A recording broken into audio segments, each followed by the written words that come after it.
History. I think the longer you play against someone and the harder they are as opponents, the bigger you can build up this a rivalry steeped in history. And they've respected South African rugby forever.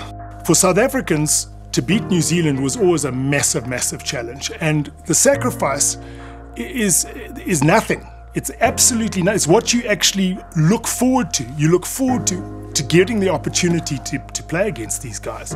And the quality of the rugby they play is so exciting. They've always played a brand of rugby of ball in hand. And South Africa has always had big, powerful, physical players who have the ability to stop them and to have the ability to beat them, not at their own game, but at our game. And I think that's what makes it very exciting.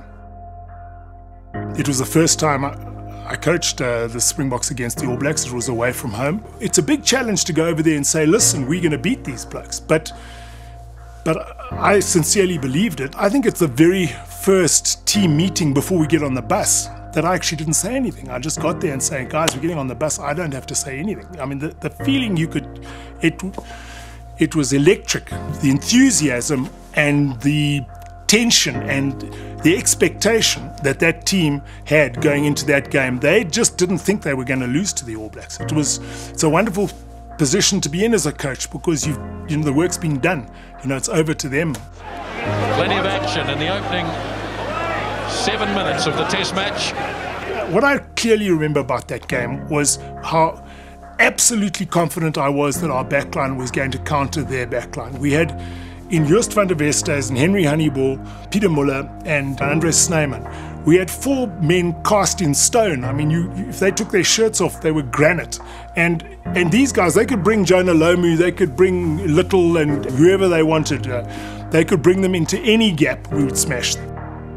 And that's exactly what happened. Our defense was exceptional. 2 of them were from counter-attack. We smashed them. Snyman picked the ball up and almost scored. With a sleight of hand, but Snyman's away with all his pace.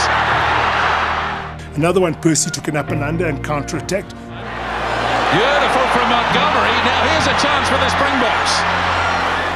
So we really were confident in playing. Here's Montgomery's kick. Looks pretty good. First points of the game. Penalty goal for South Africa.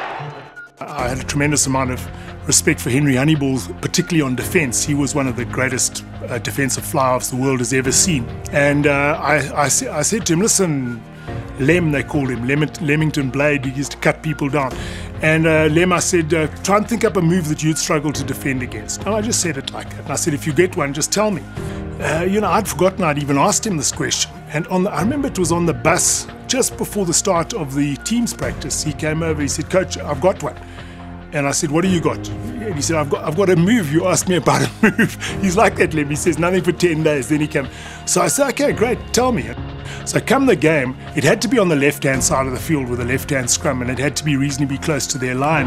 Well, it's a Springbok turn to have an attacking scrum. I think this is the first scrum they've had inside the All Black 20. And the Westhuizen, Honeyball. Oh, big gap! Pieter Rossouw! But the timing was so extraordinary. The timing of his delivery, dummy to 𝙗𝙗𝙧, and then delivery to Peter. Peter always on the blind side and sneaking late, so they never saw him. And there was dead silence. I thought there must have been a forward pass because the crowd went dead quiet. And I just heard, oh, expletive, no, from their box. And I just knew then. The ref was there, you just heard a whistle, a loud whistle. Henry Honeyball in with a stop. A simple move. And that's how to score from set play. You know what I loved about it was no one else had done that move before. No one. It was the first time it was done by a Springbok team, certainly, and All Blacks had never seen it before. It's absolutely fantastic. I just want to tell you, after the game, went into the shower, and there I saw in the shower walking around in a circle was Henry Honeyball, and he was saying, they can't take this away from me. They can't take this away from me. And I said, what can't they take away from you, Len? They said, they'll never take this victory away from me. I'll have this for all of my life. I'll have this victory. Isn't that wonderful, that a player, it meant so much to him that he knew that in 25, 35 years' time he could say, I was there, I was part of that victory. And as I said, you know, you can win a test on just one move that comes up on the Wednesday before a game. It's the Everest of rugby to beat the New Zealanders away from home. And for a team that I coached to do it, seeing how much it meant to the players is, you know, is really humbling as a coach. That's it! It really was a monumental struggle.